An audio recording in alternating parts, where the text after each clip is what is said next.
Friends, तो आज का जो हमारा टॉपिक है वो है फॉर लूप और वाइल लूप। तो एक्चुअली सबसे पहले मैं आपको बताना चाहूँगा कि हम लूप्स यूज़ क्यों करते हैं।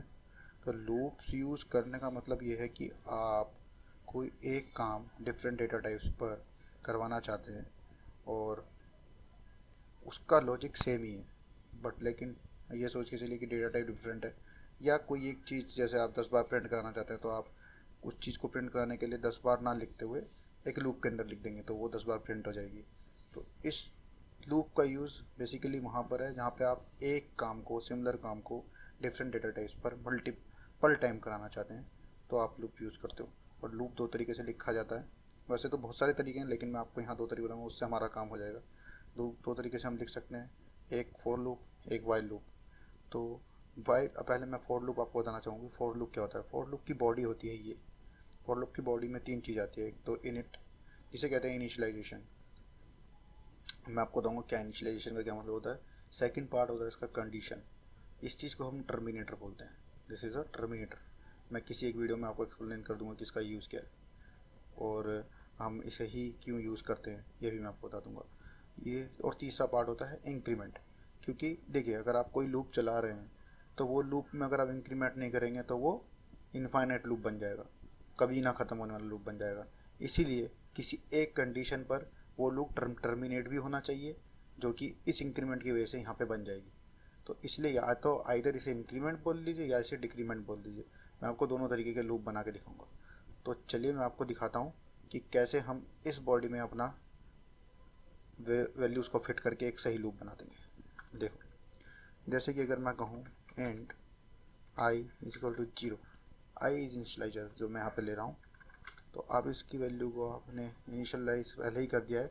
सपोज़ कि मैं इनिशियलाइज नहीं करता हूँ, मैं एक इंट लेता भी नहीं हूँ। सपोज ये करते हैं, हटा देते हैं, तो मैं सीधे यहाँ लिखता हूँ आई इज इक्वल टू 0, और फिर मैं कह रहा हूँ किसी कंडीशन लेस देन 10 एक कंडीशन है, प्लस प्लस। अब देखिए ये जो है ये क्या कह रहा है, ये कह रहा है कि एक आई वेरिएबल है जो कि 0 to 9 तक जाएगा। आप देखिए 0 to 9 तक जब जाएगा तो टोटल काउंट कितने हो जाएंगे? 10। तो 10 बार आपको एक काम करना है, तो इसलिए आपने 0 to 9 का लूप चलाया और यहाँ में इंक्रीमेंट करा, क्योंकि अगर मैं आई को इंक्रीमेंट नहीं करूँगा तो ये लूप इनफाइनाइट हो जाएगा। सपोज करो मैं यहाँ पे प्रिंट करता हूँ, print F loop is running, loop is running is equal to percentage D. हम एक फॉर्मेट स्पेसिफायर लगाएंगे, इसकी वीडियो मैं आपके लिए बना दूंगा कि फॉर्मेट स्पेसिफायर्स क्या होते हैं, और आप चेक कर सकते हैं वीडियो सेक्शन में, आपको इसकी वीडियो मिल जाएगी।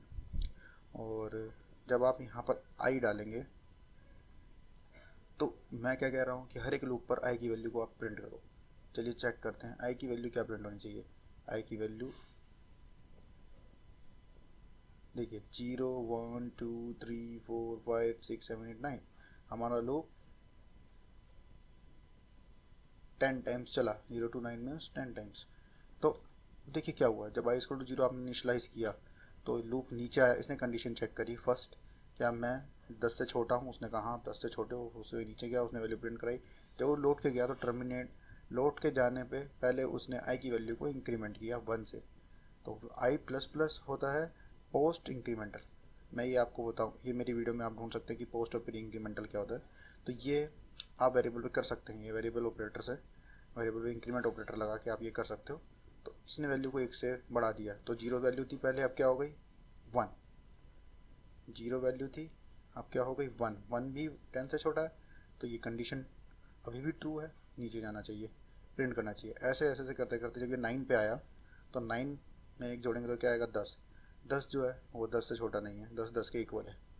करेक्ट, ये भी एक चीज़ आपको ध्यान रखना है। 10 is equal to 10, not less than 10। तो इसलिए ये लूप यहाँ पर ब्रेक हो गया और इसने 0 to 9 तक इसे प्रिंट किया। अब चलिए मैं आपको दिखाता हूँ कि अगर हम इस लूप को में कोई गलती कर दें तो क्या होगा। सपोज आप ये कंडीशन नहीं लिखते तो अब क्या होगा, देखिए ये लूप इनफाइनाइट बन जाएगा। ये देखिए ऐसा क्यों हुआ, क्योंकि आपने इस कंडीशन को टर्मिनेट करने के लिए यहाँ पर कोई भी इंक्रीमेंटल लूप, कोई भी इंक्रीमेंट है ही नहीं। क्योंकि अगर आपको 10 तक जाना है, 0 से 10 तक, तो आपको आई प्लस प्लस होना ज़रूरी है। और सपोज़ कीजिए आपने ये कंडीशन उल्टी लिख दी, दिस, तो क्या ये लूप चलेगा? नहीं, अभी भी ये लूप इनफाइनाइट हो जाएगा। देखिए, सॉरी, ये लूप इसलिए नहीं चला क्योंकि 0 इज़ नॉट ग्रेटर देन 10। ये लूप एक बार भी नहीं चला, इनफाइनाइट नहीं होगा, ये एक बार भी नहीं चलेगा। I equal to 0, 0 is not less than 10, 0 is not greater than 10, तो ये लूप एक बार भी नहीं चला, इसीलिए यहाँ ये गया नहीं और ये ख़त्म हो गया। तो आपको इन कंडीशंस का और इस टर्मिनेटर का और इस इंक्रीमेंटल का और डिक्रीमेंटल का ध्यान रखना है। अब सपोज कीजिए मैं यही लूप लिखता हूँ, लूप को मैं ऐसे लिखता हूँ, आई इक्वल टू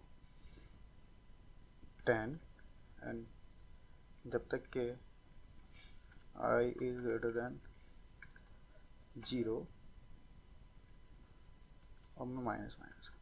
तो अब क्या करा मैंने कहा मैं उल्टा लूप चला रहा हूँ। मैंने कहा a की वैल्यू 10 से लेके मुझे 1 तक जाना है, जब तक कि उसकी वैल्यू 1 ही 0 से बड़ा है, 0 तो 0 से बड़ा, 0 0 के इक्वल है, और हमेशा एक डिक्रीमेंट करना है। देखिए मैं नीचे जा रहा हूँ तो मैंने डिक्रीमेंट करा। अब जब मैं इन दोनों लूप्स को प्रिंट करूँगा तो आप देखेंगे एक चेंज आएगा, जो कि देखिए 0 to 9 और 10 to 1। तो ये आपने जो लूप चलाया, ये आप जब भी लूप चलाएंगे तो अपनी रिक्वायरमेंट के हिसाब से इंक्रीमेंट और डिक्रीमेंट लूप चलाएंगे। आपको पता होना चाहिए कि आपको कैसे जाना है, कैसे लूप का यूज़ करना है। तो ये जो एक कंडीशंस हैं ये आप अपने हिसाब से सेट कर सकते हैं। इस तरीके से ये फॉर लूप चलता है। दिस इज़ द वे आप इजीली फॉर लूप का यूज़ कर सकते हो।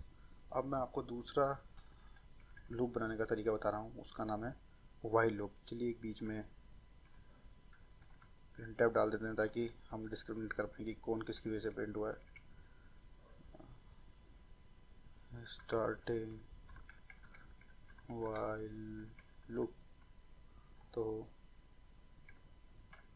ये एकदम से मज़ेदार है। आप जब भी वाइल लूप चलाएंगे तो आपके पास एक वेरिएबल होना चाहिए। सपोज कीजिए मैंने इसे लिखा, मैंने अंदर लिखा जब तक कि i इज़ लेस देन 10। देखिए सब कुछ सेम ही है, एंड i प्लस प्लस। इसकी बॉडी क्या है, आपने बाहर एक वेरिएबल को इनिशियलाइज किया जो कि i है, ठीक है। आपने वाइल लूप चलाया, वाइल लूप में कहा जब तक कि i लेस देन 10 है। इसका मतलब अब इस लूप के अंदर आपको i का इंक्रीमेंट करना है। पहले आप ये लिख लीजिए, this is the good practice, क्योंकि आपका लूप इस समय कभी भी गलत नहीं हो सकता। आपने लूप की इनफाइनाइट कंडीशन तोड़ दी है। ये जब भी i प्लस प्लस होगा ये एक ना एक दिन जाके, एक ना एक टाइम पर जाकर यहाँ पर टर्मिनेट हो ही जाना है। अब आप इसमें वैल्यू प्रिंट करिए, मैं भी वैल्यू लिख देता हूँ, ठीक है। आप जैसी अभी वैल्यू प्रिंट कराएंगे आप देखते हैं क्या होता है। देखिए while starting while loop 0 to 9 same तरीके से लूप चला। तो सबसे ध्यान देने वाली बात है आपकी ये कंडीशन और ये इंक्रीमेंटल। सपोज करो मैं इंक्रीमेंटल उठा देता हूँ तो ये आपका लूप जब चलेगा इनफाइनाइट हो जाएगा। देखिए वाइल लूप चलते आ रहा। और सपोज करो मैं आप ये कंडीशन को गलत कर देता हूँ तो ये लूप चलेगा ही नहीं। तो आप सोचो कि आपका काम क्यों नहीं हो रहा है, वो इस वजह से नहीं हो रहा है क्योंकि आपने कंडीशन ही गलत लिख दी है। तो बहुत ध्यान देना ज़रूरी है इन दोनों चीज़ों का। आप इन तीनों चीज़ों का ध्यान देंगे तो लूप सही चलेगा। इसी लूप को डिक्रीमेंटल में कैसे लिखेंगे, चलिए फटाफट लिख देते हैं। आपने आई लिया था, चलिए यहाँ पर आई की वैल्यू को दोबारा इनिशियलाइज कर देता हूँ, आई इक्वल टू 10। वैसे तो वो इंक्रीमेंट हो ही गई है लेकिन फिर भी चलिए मैं कर देता हूँ I is greater than 0 and this is the, क्योंकि मैं नीचे की तरफ जा रहा हूँ तो मुझे ये पहले एकदम सही कर देना है। अब देखिए जब आप ये चलाएंगे 9 to 1 इजीली आपका लूप चल गया, 10 to 1 और ये 0 to 9।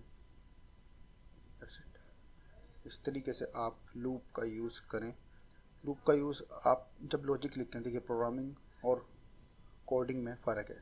कोडिंग का मतलब आप एक लॉजिक को अपने प्रोग्राम के थ्रू एक सरफेस पे ला रहे हैं, एक जगह दे रहे हैं कि आपने कुछ सोचा तो मैं उसे चला के, जैसे कैलकुलेटर लिखना, कोड करना है, लेकिन आप उस कोड को लिखो किसी प्रोग्रामिंग में लिखोगे तो कोडिंग इज़ ए लॉजिक। आप एक लॉजिक बनाते हो और उसे प्रोग्रामिंग के थ्रू इम्प्लीमेंट कर लेते हो। लेकिन आपको पता तो होना चाहिए कि आप किस तरीके से क्या चीज़ यूज़ करें ताकि वो फॉर लूप वाइल लूप आप सही जगह यूज़ करके ईजिली अपने काम को कर सकें। तो thanks for watching, next video में मिलते हैं।